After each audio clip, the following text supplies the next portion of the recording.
Hi, Josh. Welcome. How's it going today? It's going good, Dave. How are you? I'm doing well. Um, I'm uh, I'm really excited about this book because it seems to be the book that was missing for a lot of people. We're at this moment in the world when everything seems to be at a crisis point, and a lot of that has to do with really bad decisions um, by the people who have taken the role of making those decisions for us. And I think that uh, there, there's going to be a lot of interest for a long time about this book. And it's going to give people tools to deal with this situation we're all finding ourselves in.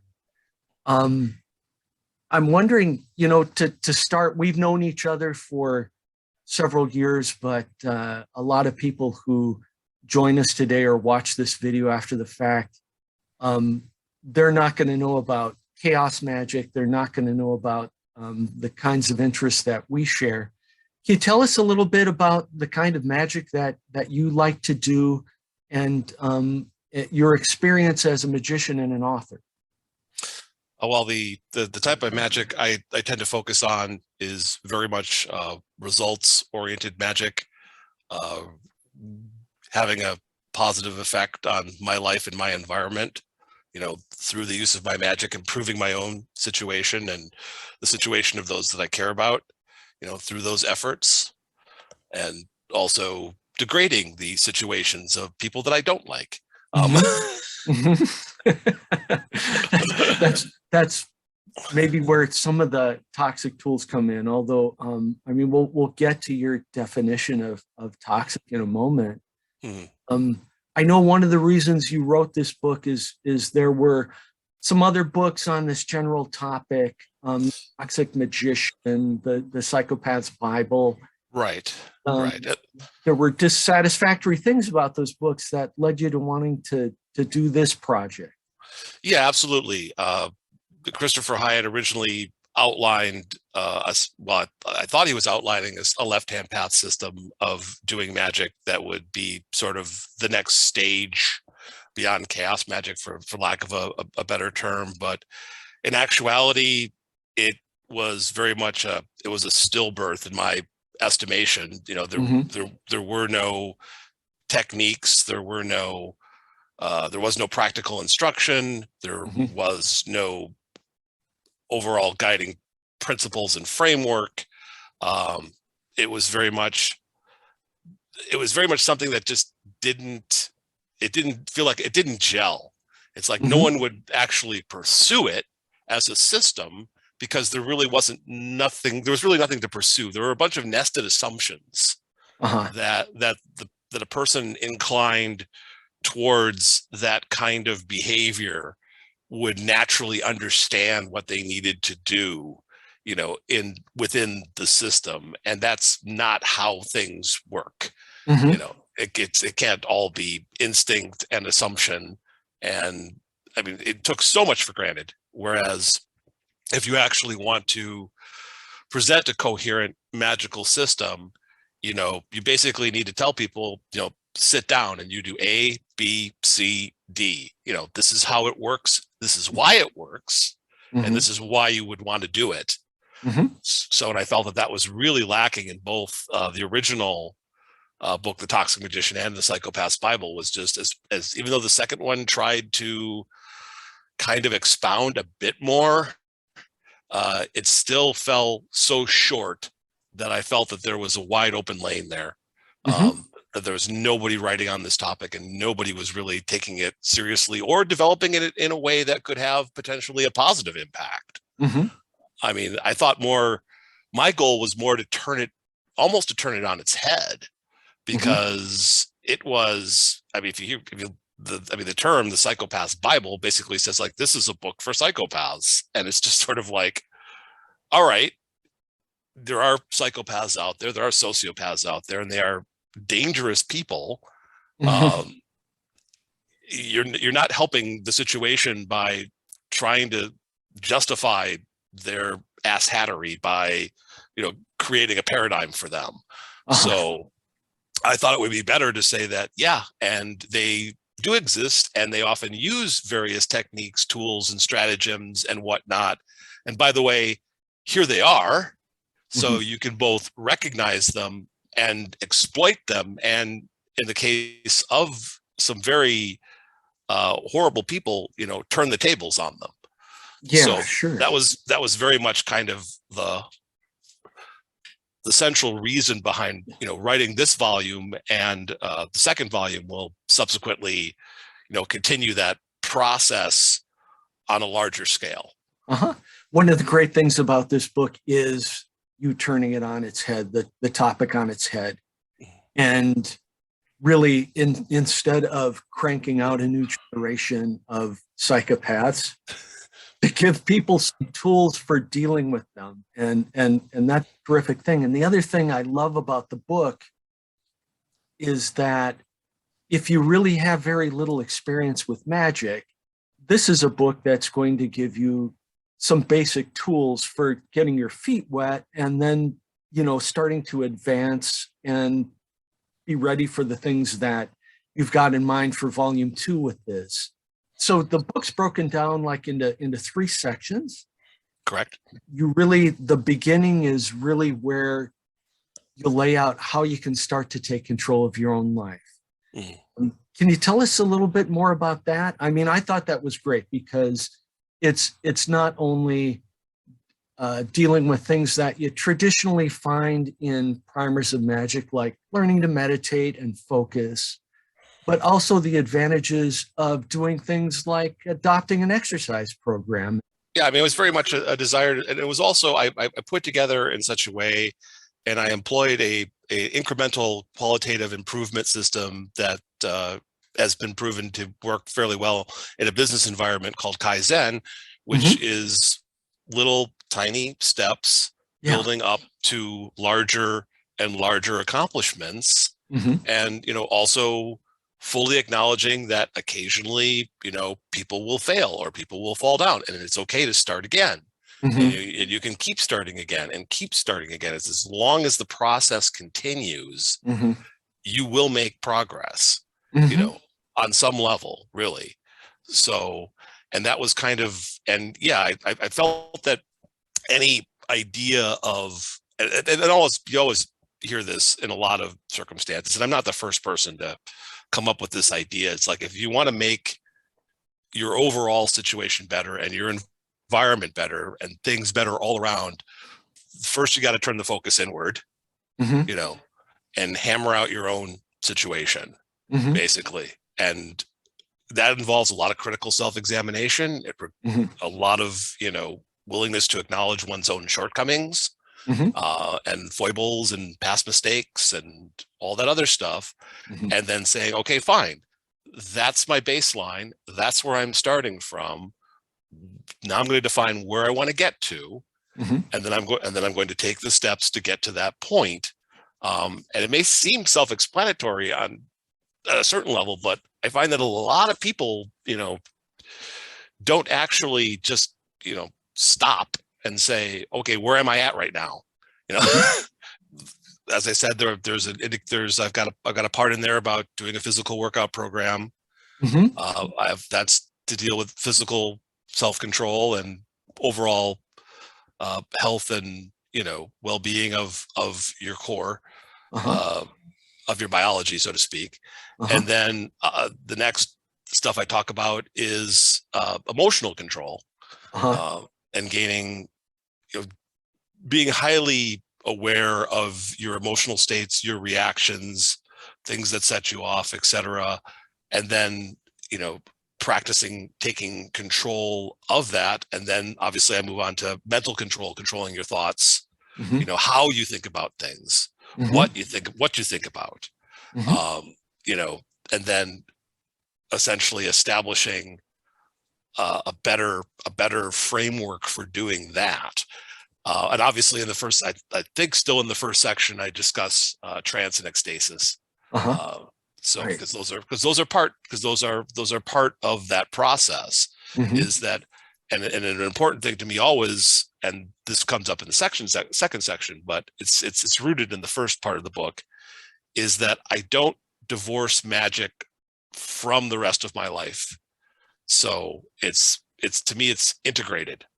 So there's always going to be a magical component to things. So it's not, I don't stop the mundane world and then go do magic and then come back to the mundane world. It just, I go into it as part of my routine. It's part of my process. Yeah, integrating magic into your life really seems to be what the beginning of the book is all about.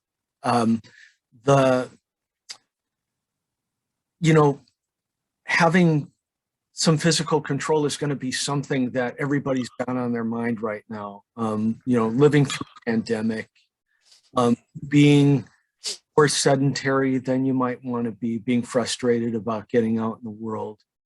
And I really felt like, whereas, it's the things that you discuss there are going to work to a certain extent for everybody. Maybe not a single person, but for most people, they're an excellent way to get going and controlling your physical. And I know the other thing that you mentioned, failure. I mean, failure is really, you're going to have failure if you succeed. So you've got to be comfortable with that. In a lot of situations, you can fail 100 times, but if you succeed just once, you've succeeded, in those scenarios. Right.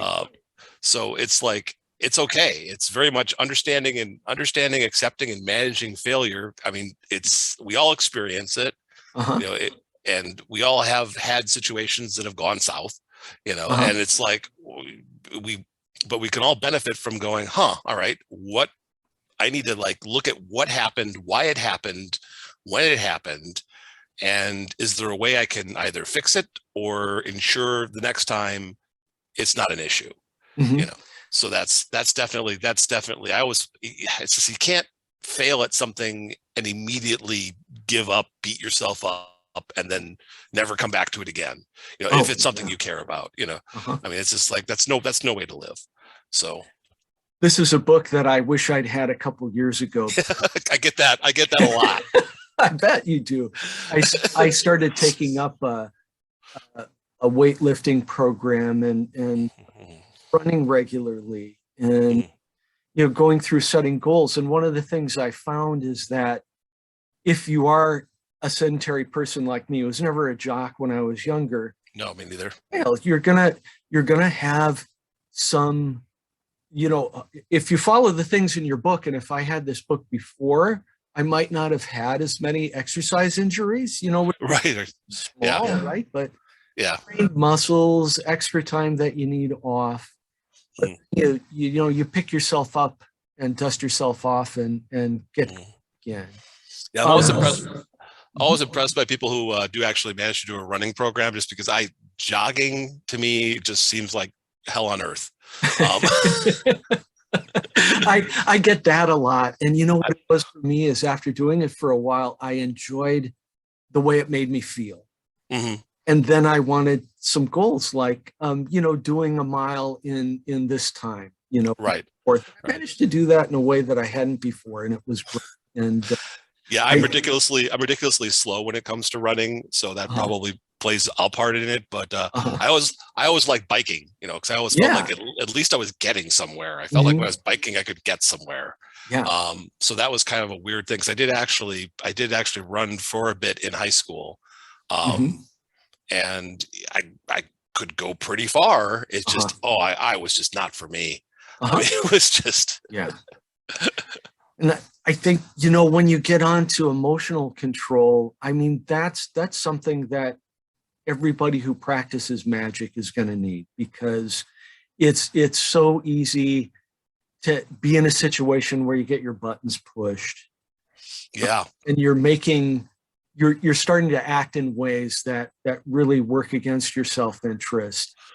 And the real big takeaway there is there are people that are aware of that and who deliberately try to knock you off center and, emotionally disturb you, or to get you to, fly off the handle, because it's their way of, controlling the situation, or it makes them feel like they're powerful or something, or they're just nasty people.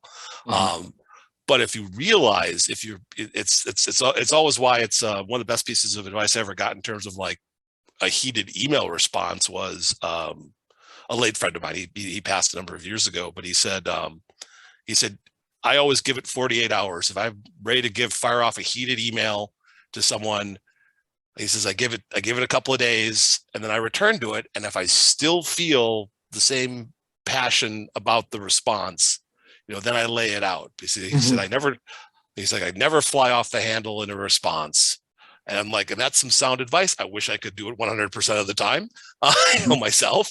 Yeah. It's very easy to slip up on that one, but if you can manage to do it and realize, more importantly, when you catch people, deliberately trying to, turn that little thumb screw of a thing that sets you off, it's like, you're trying to manipulate me. I see that. Not only can I now avoid that, but I also know what kind of person you're like, so it's like you can throw up sort of a psychological ring around them in terms of like, okay, every time I interact with this person, I know that for whatever reason, of their own mindset, their own issues and circumstances, they've learned a set of coping mechanisms or strategies or what have you that they execute that are detrimental to myself, when I'm interacting with them, if I'm not careful. So that's very much a thing that, I encourage. It's so key, to understand that about other people. And I partially go into that in later sections of the book in terms of, gaining a control over your immediate environment in terms of the people in it, and it's not for a nefarious, I want to manipulate these people sort of goal. I always want to clarify that in terms of, because it's open to misunderstanding. It's more along the lines of trying to have a deeper understanding of where people are coming from and why, specifically the people that are close to you. Where are they coming from? Why are they coming from that place? How does that impact me? And how can I make it better? For all involved. Yeah. So by starting out with getting better control of yourself, and smaller situations like interactions with individuals, then you can begin to work towards what you can do with organizations, corporations, these broader structures that we find ourselves in. Because they're all just made of people. So and the other thing is, and I hope it doesn't come as a surprise to everybody, but it'll be a surprise to some. I mean, part of this too is not just that kind of intervention, but also you want to promote the good things that are around you, and you want to help people out to be the kind of people you'd like them to be in your life, and to rise themselves, right? Oh yeah, absolutely. I mean, it's the whole concept of a rising tide lifts all boats. I mean, if I actively work to try to improve the lives and situations of those in my immediate environment, that's going to make my life a hell of a lot easier. And also it's like it's like if people associate you with either something good or something that benefits them directly, they're often going to reciprocate in some fashion and make things easier for you. And that it plays into, that's an old saw when it comes to the business world. That's not who you are, it's who you know. I mean, it's literally like, I can even go back to my own career in terms of like, I would not be where I'm at now had I not made a positive impression on a guy I worked with, like 25 years ago. I mean, and he gave me a shot because he knew me, from a previous working environment and had a positive opinion. And so I was able to start on the path that I started on in terms of my work career. So, and again, it all boiled down to that. It's sort of like you want people that, and I've had friends that they've very sociable people. One in particular that I would always hold up as an example of what not to do, in terms of he was always very, very social and very, very affable with just about everyone around him, but he had a problem with authority. And so the one person he consistently would not get along with was his boss. And it was like, regardless of the job. And it was like, dude, this guy signs your paycheck. Would it kill you to be nice to him?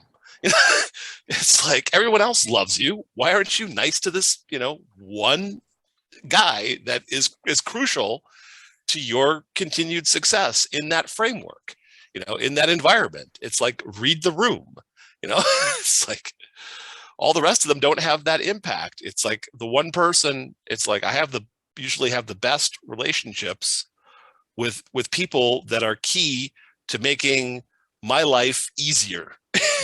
I mean, one of the things that's great about the beginning part of the book, and we'll move on in a moment, is, you kind of present the things that are at the beginning of books like Liber Null, Crowley's book for how to apply these, but apply them in a different way in the environment that we find ourselves in right now.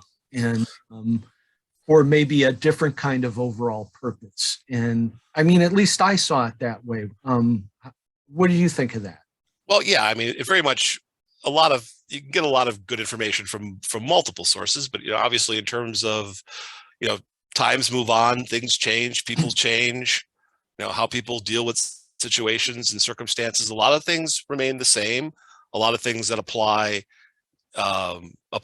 20 years ago, 30 years ago, 100 years ago, they still on some level apply, but a lot of things are very different. And so it kind of, behooves us to, add on to and adapt what works, lay aside what doesn't really work very well, and then, grow the things that are proving to be effective, within a magical practice or magical systems. So because if it didn't work, then things become outdated, I mean, for sure. That's why I did have a slightly different, take and a different approach. And, people are unique, and that's just going to be people.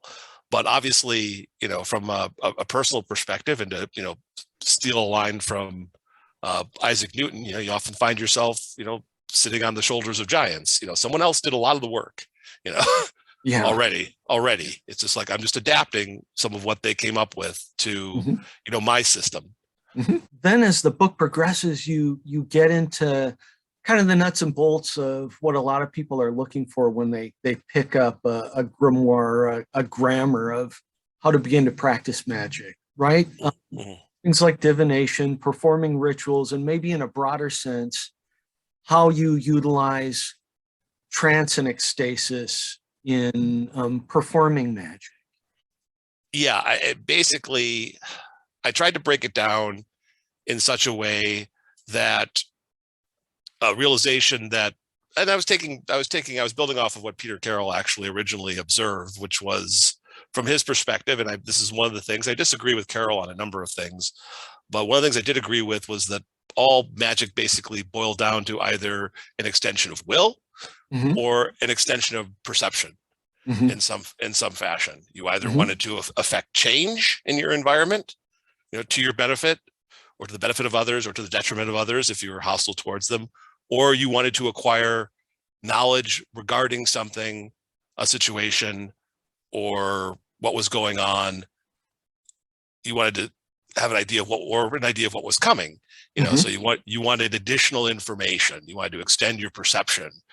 That's the whole essential core of divination, really, is the idea of getting information magically that you would not normally have access to. So, and of course I mentioned that I felt that trance was the best mode of an altered state of consciousness for divination, and that ecstasis was the best form of altered consciousness for enchantment, but that didn't mean that they couldn't be used vice versa. It was just that one is more applicable to the one and one is more applicable to the other, sort of almost in like an 80-20 relationship. So, but yeah, and obviously one of the things that I disagreed with Carol is I didn't think that I thought gnosis was a bad term.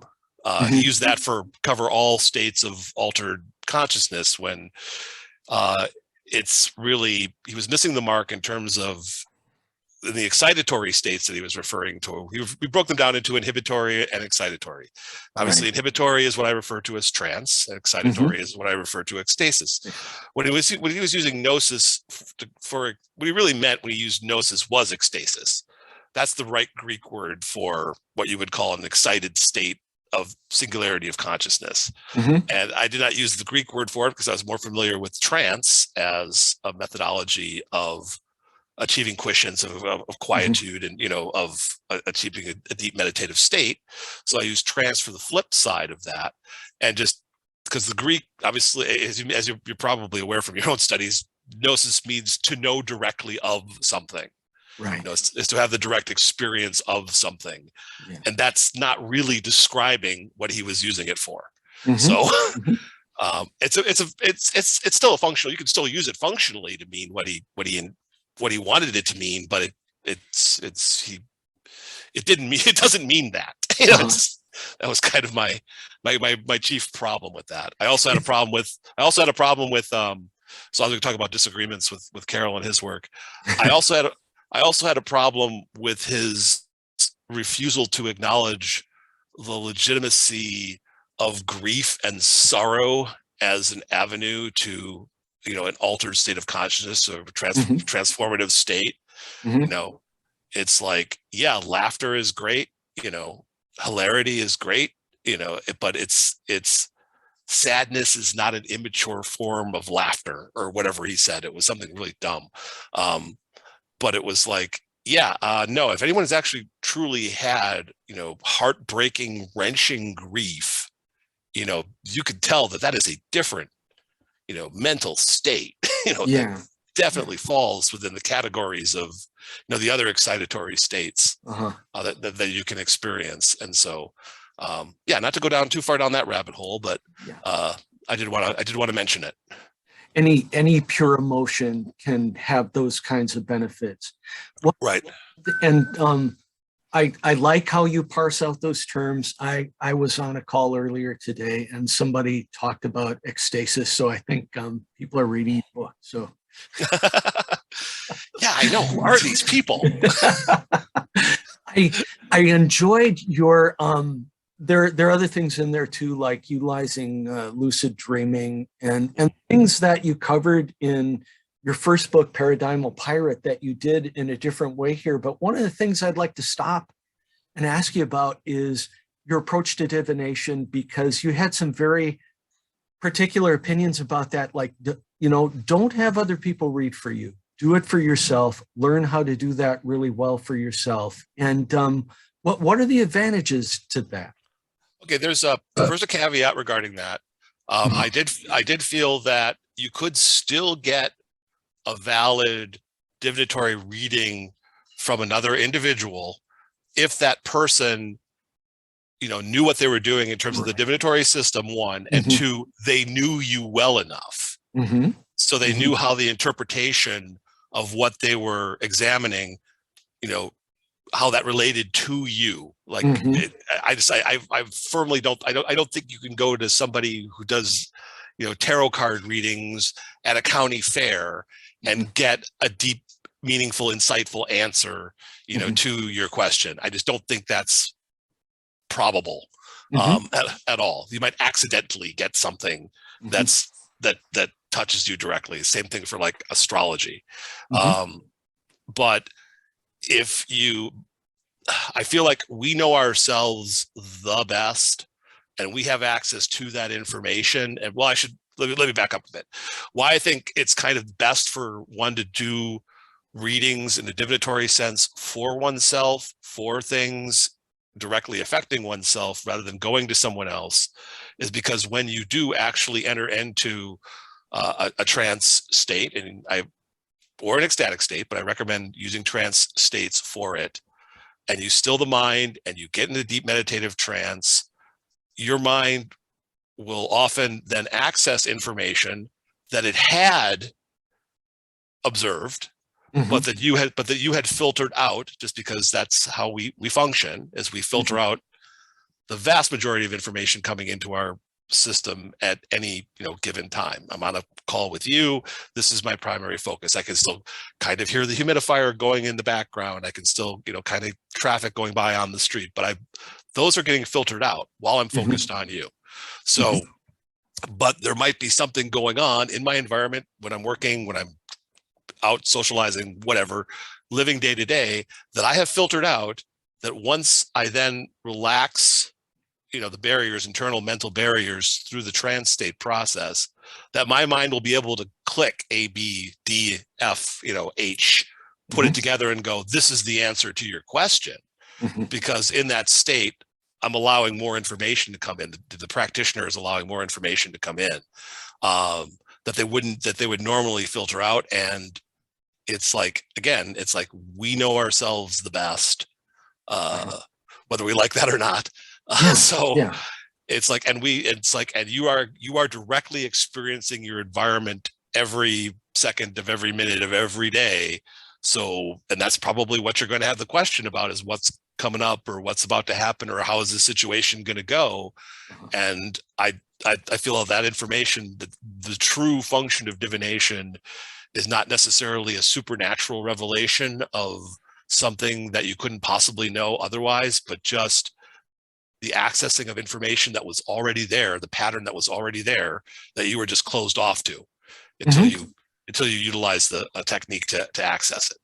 Yeah. And that mental control is what you need to do that filtering process, right? And then you correct emotional control, so you don't freak out with what. Yeah, I mean, the emotion, as mentioned earlier, the emotional control was definitely more for the not allowing yourself to be knocked off balance during stressful situations or during confrontational situations. Something I still struggle with to this day. I can be very passionate about some things and I can fly off the handle, and it's like there are people that use deliberate techniques to get that to happen. And it's like I said, once you realize they're doing it, once you establish that kind of control, they can't take advantage of you in that fashion. So I appreciated that, and also how that kind of segged into the use of lucid dreaming, because that's something we can use to do divination, or we can ask questions in our dreams, analyze our dreams and understand what they're telling us. And though I gotta tell people, like, don't beat yourself up if you don't become a master of lucid dreaming, because it's definitely not, it's not a skill that everyone naturally gets really good at. In fact, I found, even my own case, it's like I've been practicing various techniques for lucid dreaming for years, and yet I will still have the phenomenon of achieving lucidity in dreams and immediately waking up. It's like, well, shoot, that's not what I wanted. And then you got to go back into the whole process of falling back asleep again, and then hoping you can, and so and that's one of those examples of like failure till you achieve a success. For me personally, was lucid dreaming, in fact. So that's something I'm working on, and I get a lot of benefits out of dreaming, and sometimes it's knowing how to understand what you're telling yourself after the fact. Journal, and then maybe, if you're lucky, spit out one question in the middle of a dream, or manage to move around and see where you are, and very excited about it and hope for the next time. Even without the lucidity element of it, just good dream recollection is like, you can go to sleep with a question in mind, and you can fall off in a light trance state into a sleeping state. Right. And then oftentimes the symbolism that then comes up in your dream is your consciousness and your subconsciousness together answering your question, Uh-huh. usually in metaphorical form. I've heard you tell this story before, and I know it's in Liber Null too, doing the intention of, I will meet a succubus in my dreams. Have had that happen, yes. what that'll do for you. Yeah. So, and then you discuss things like beginning to start to do ritual, whether you do it individually or with groups, but it's really in the third part of the book where the tire really hits the road and these things kind of start to come together in a Toxick Magick program using the tools that you've developed in those first two sections. And yeah, for sure. We've talked a little bit about this. I'm enjoying the idea of how we utilize persona creation to do that, and the other tools that you've got, or suggestions that you've got in the third part of the book. Maybe you could talk a little bit more about what you hope for people to achieve in utilizing that portion of the book.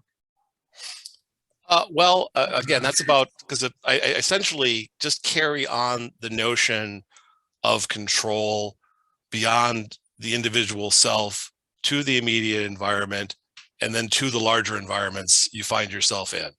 So you're going to find yourself within certain social environments, certain economic environments, and or certain political environments, and they all tend to function along a set of rules and responses, and how people interact with each other, and what they're trying to accomplish versus what you're trying to accomplish, and working together, etc., and all that old weirdo business speak of win-win situations and stuff like that, and zero-sum games versus non-zero-sum games, and being on a journey. Business, that's the one I hate the most. Business speak, whatever they say. Whenever somebody in the business environment talks about the journey, I always cringe. The journey. Yeah. As we travel together on this journey, I'm like, what? It's like,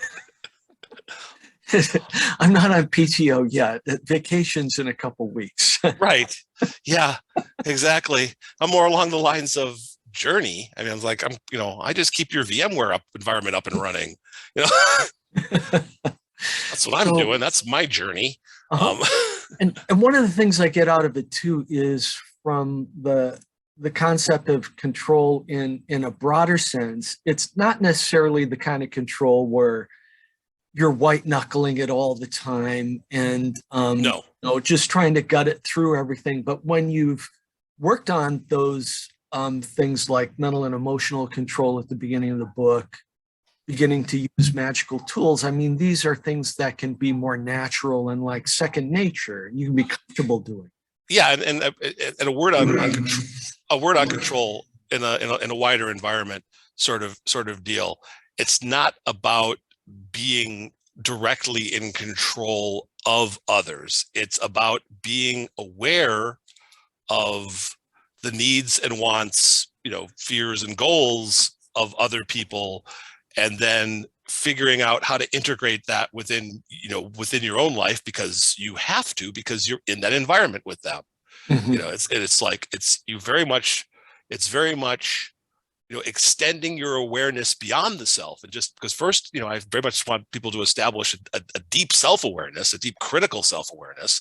And then I want that to be able to extend outwards, so that you've got a really good understanding in decreasing order of importance of the people who matter most to you and have the greatest impact on your life. Because to go back to the business example, if you don't understand what makes your boss happy, if you have a boss, as a lot of people do, they have a supervisor or a manager or somebody that they have to report up to in some circumstance.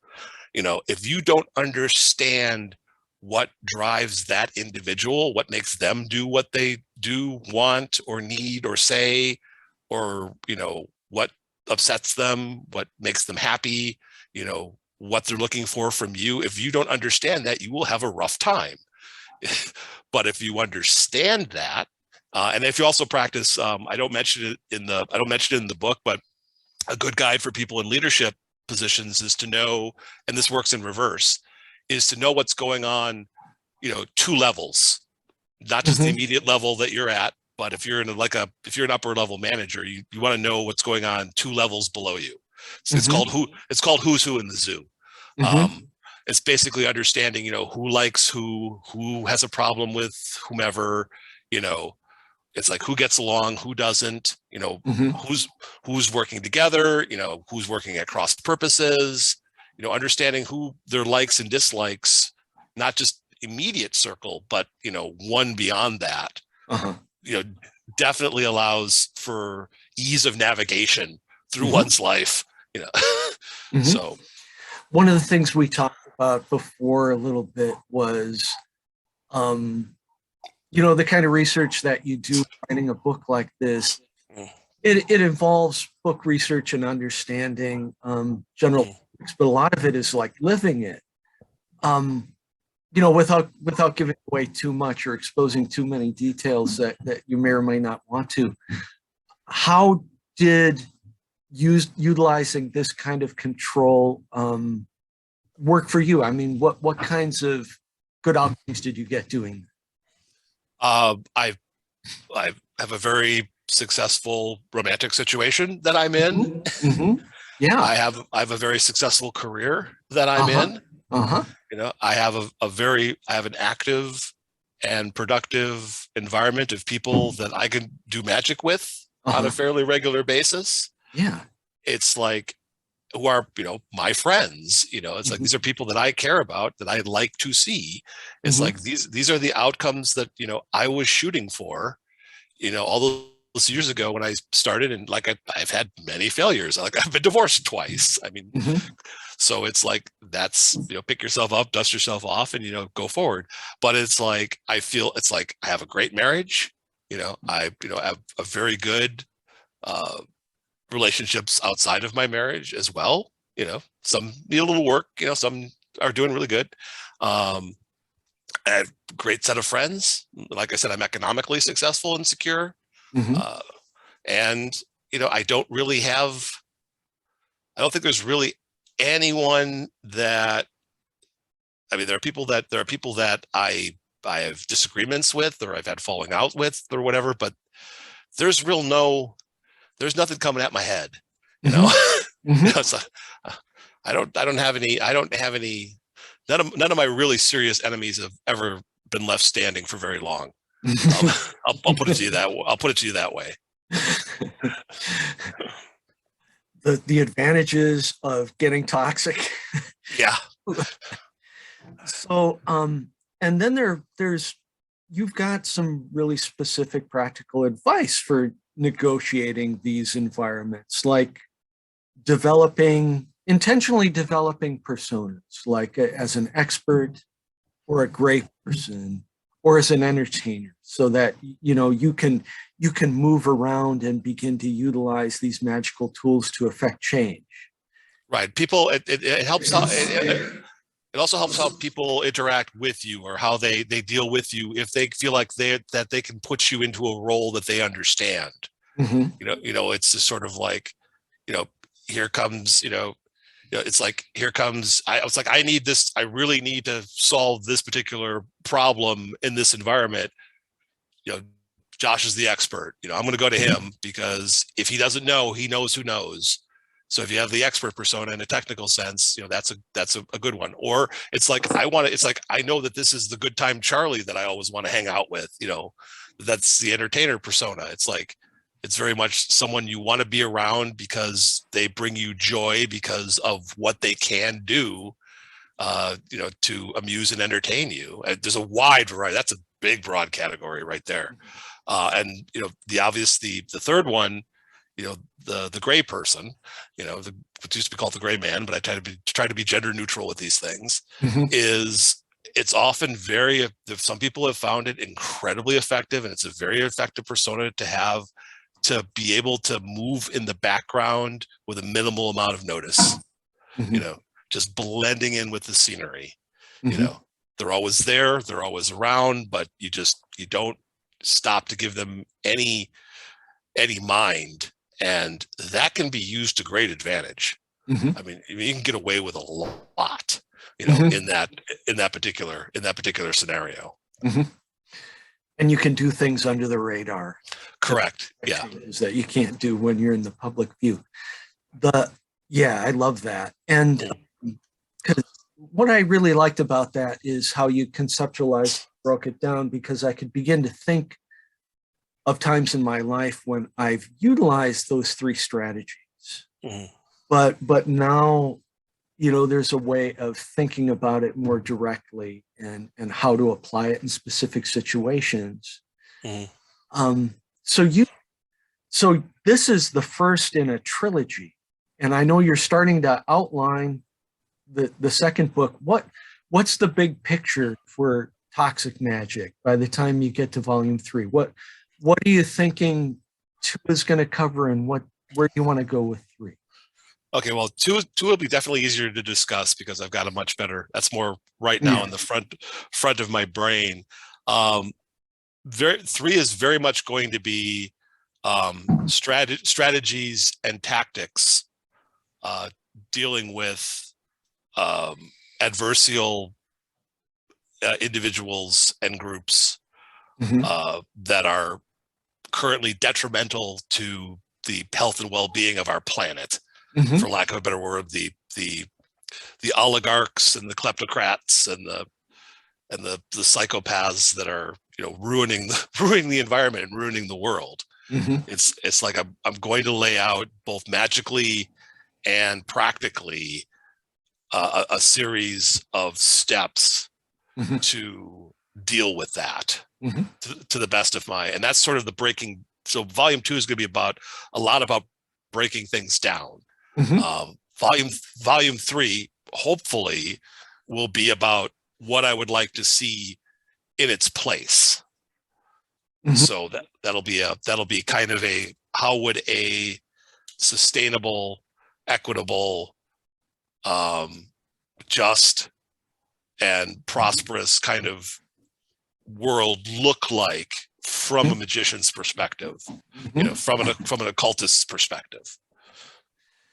That's great. And I know, and you're already laying the groundwork for this in volume 1 too. Like, you talk about what's going to be on a lot of people's minds right now, especially coming out of the last couple of years and moving towards 2024, is politics. And you discuss how you may or may not want to negotiate political situations. Like, one strategy might be going as a gray man, a little bit under the radar, and joining the opposition party. Right. If you're currently Democrat, maybe you want to. Like I said, though, if you look at our system, and I don't want to go too far down the political rabbit hole, but part of the problem in our current political environment is the corporate capture of both the mainstream parties. Now, you could argue that one is slightly better than the other, and I would certainly do that. But ultimately, at the end of the day, it's a very small collection of very wealthy, very powerful people that hold all the cards and who make all the decisions. And I think one political commentator once said, if voting actually mattered, they wouldn't let you do it. It's the yin and yang of the same mess. Right. So yeah, there's been, and I'm not 100%. Like I said, I feel like I feel like ultimately in the U.S. system, I feel that Democrats are slightly better than Republicans because there are some issues that they differ on that definitely negatively impact people on a real life level. But ultimately, it's, if we want real actual change, we need to there needs to be either something done by a insurgency within, one or both political parties to essentially unwind or reverse what pretty much amounts to a corporate coup d'etat, where corporations, major corporations and oligarchs control our political environment, and either correcting that through undermining and essentially dismantling the system internally, I think is a valid course of action. But it may become necessary to take more radical steps. So, yeah, absolutely. Yeah, it doesn't look like it's going to get better soon. A lot of times things have to get worse before they get better, for sure. Yeah, that's often it's. There was a guy. He was calling himself either socialist or liberal CEO, and what he said was he talked to a lot of his rich friends and tried to convince them of the value of social programs and et cetera. Not so much because he wanted them to be nicer people, but because he said, "You do understand there are these things called guillotines, right?" It's like. It's good to know history, right? Yeah. It's just like you could push it to part of the reason why one thing that Franklin Roosevelt said about the New Deal was he had saved capitalism. That if he had, that literally the socialists and the communists within the United States, were on the verge of, and the major capitalists and oligarchs at the time weren't cognizant of this. It's like, he's like, we're on the verge of like overthrow here, like literally barricades, and riots. So it's like he put that in place, and he basically told his rich friends, because he was a patrician very much himself, and he was just sort of like, this is the way we save capitalism, and then he took credit for it afterwards, saying that that's what the New Deal did. It's like it prevented a communist insurrection in the United States. In his view. And it's just like, but like what killed me was the fact that the oligarchs at the time were completely and totally blind to that possibility, because they live in an entirely different world. They don't interact with the likes of us. So, and sometimes history repeats itself, and we in a boat like that. I have a feeling. What's the joke? History doesn't repeat, but it rhymes. Yeah. I have a feeling that around 2025 or so, when you finish volume 3, a lot of people are going to be saying, I wish I had that book in 2022. Yeah. Sadly, I can only write so fast. What really kind of my own personal disappointment is that it took so long for this book to gel to actually start writing it, because I feel like I'm behind. I feel like I would have wanted this to have come out like 10 years ago. I want to be working on volume 3 right now, not volume 2. But you can only work with the time you have and the circumstances that you have. So, of course, and every project tends to have that kind of aspect. By the time you get where you want to be with the project, you're thinking about the next step, and it's an excellent book, and I can't wait for those next steps. Yeah. Would you care to tell us about a situation where you kind of applied some of the tools and approaches in the book to dealing with an adversarial person? Maybe a scenario. Oh, yeah. I don't know if I want to go down that road. Okay. Just because it's one of those deals where I don't want to necessarily, cast aspersions on any particular individual. Just because they wouldn't be here to defend themselves. That's right. And I'm not asking you to name names. No. It's just it's one technique I did use, and it was actually fairly recently, not in the immediate past, but about a year or so ago, which was essentially just giving someone enough rope to hang themselves.